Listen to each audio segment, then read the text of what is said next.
Hi everyone, today I wanted to talk about taking your junk mail and using what you have to cover it.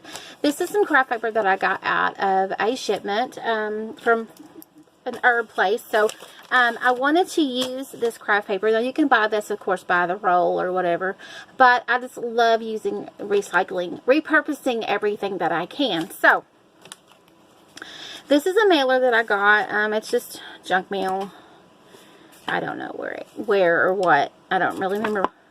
But anyway, some kind of credit card thing. But anyway, I wanted to use it because it's really cool. Look at this. It folds out. Oh, I did it wrong.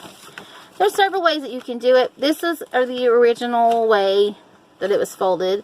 But I'm thinking about doing it like this. Yeah, that might work. Yeah, that'll work. You could do it different ways.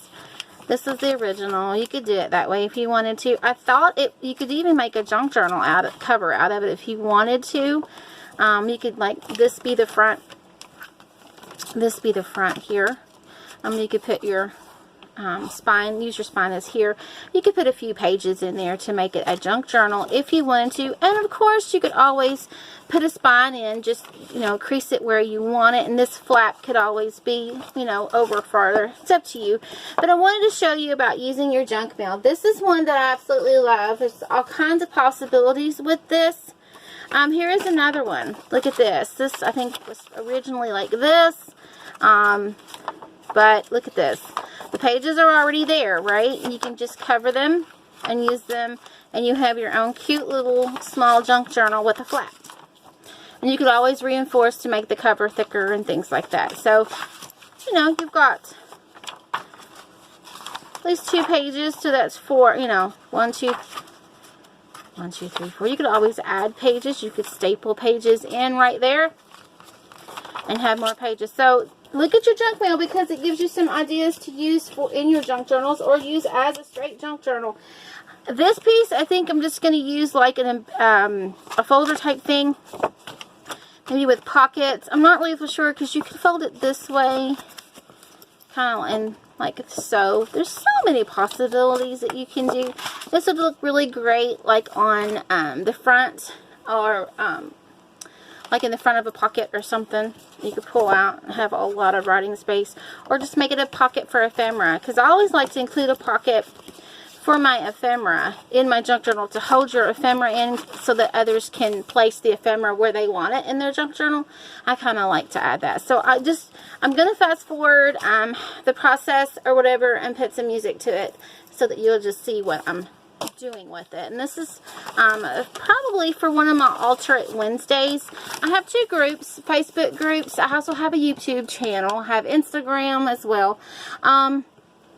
Digital Junk Journal Crafters Corner is one of the Facebook groups, and then Junk Journal Barter Destash, and you'll find all kinds of events, and we have several things each day in each group. So check those out if you're interested and seeing more. And I'm just going to use some of this glue. Now you can paint it if you want to, and you can leave it like this if you want to. It's your choice, however, but I'm going to put some glue on here. So now, yeah, I got my glue on. If I wanted to reinforce a spine for a junk journal for just a few pages, I would use my Fibba tape or some ribbon or extra paper on there to reinforce the spine if I was going to poke holes in it. I'm not going to, so I'm not going to worry about that. But if you wanted to make it a journal, that would be a good idea to do right now, is to actually reinforce the spine. I'm just going to lay it on the craft paper the best I can. And with this glue, you kind of have to hold it down for a few minutes to get it spread out. And if you want to, if you have a brayer or a card to roll over to get all the glue down and squished, you can use a brayer to get all the corners and edges.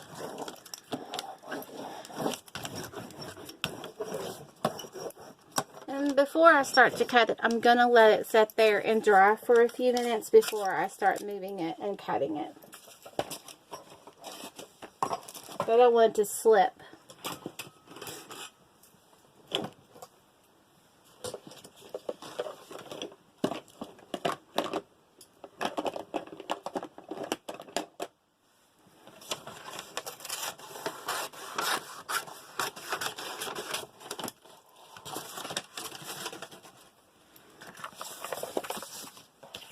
And I'm just going to cut it out.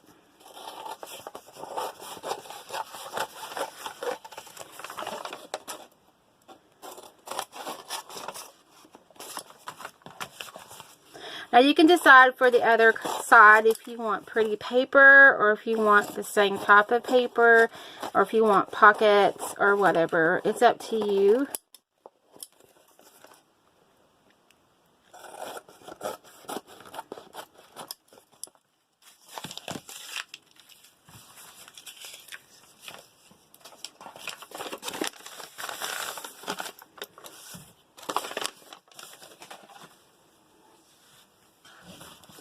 Now I can choose, this has a pretty background, so I can choose whether or not to leave that if I want to. Just add scrapbook paper. But I think I'm just, listen to the sound, sorry guys. I'm just going to glue it again.